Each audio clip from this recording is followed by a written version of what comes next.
نحمدہ ونصلی ونسلم علی رسولہ الکریم اما بعد بسم اللہ الرحمن الرحیم۔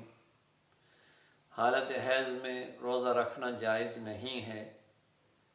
اگر روزے کی حالت میں حیض آ جائے تو اس سے روزہ ٹوٹ جاتا ہے، اور اگر سحری سے قبل عورت پاک ہو جائے، اس کا حیض ختم ہو جائے لیکن اس کو غسل کا موقع نہ ملے تو اسی حالت میں روزہ رکھ سکتی ہے۔ روزہ رکھنے کے بعد وہ غسل طہارت کر سکتی ہے۔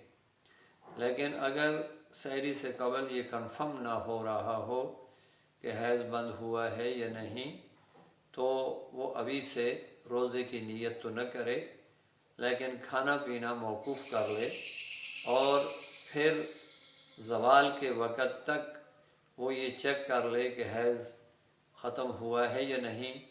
اگر ختم ہو گیا ہے تو ابھی سے روزے کی نیت کر لے، اگر حیض ختم نہیں ہوا تو اس کا یہ روزہ نہیں ہوگا، اس لیے کہ اس نے ابھی تک روزے کی نیت نہیں کی۔ تو بہرحال حیض کی حالت میں روزہ رکھنا جائز نہیں، اور ان دنوں کی رمضان کے بعد اسے قضا کرنا ہوگی۔ حیض کی حالت میں نماز بھی پڑھنا جائز نہیں، لیکن وہ نمازیں اسے معاف ہوتی ہیں، بعد میں ان کی اسے قضا نہیں کرنا ہوتی۔ البتہ اگر اس حالت میں اس کا روزہ چھوٹ جائے تو ان روزوں کی اسے رمضان کے بعد قضا کرنا ہوگی۔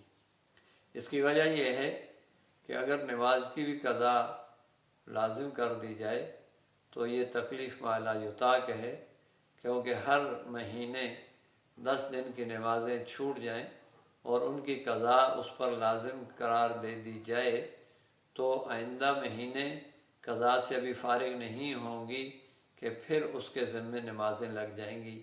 لہٰذا اس مشقت سے اسے بچانے کے لیے شریعت نے نمازیں تو معاف کر دیں اس حالت میں جو چھوٹ جاتی ہیں، لیکن روزہ معاف نہیں ہے، اس کی قضا کرنا ہوگی، اس لیے کہ زیادہ سے زیادہ 10 روزے ہی اس حالت میں چھوٹ سکتے ہیں، اور رمضان کے علاوہ 11 مہینے موجود ہیں۔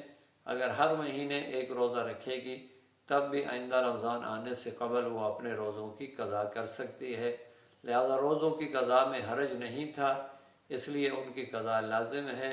نماز میں حرج تھا، اس لیے نماز کی قضا نہیں ہے، بلکہ شریعت نے اس حالت میں چھوٹی ہوئی نمازوں کو معاف کر دیا۔ اللہ تعالیٰ مسائل سیکھنے اور ان کے مطابق عمل کرنے کی توفیق نصیب فرمائے۔ وما علینا الا البلاغ المبین۔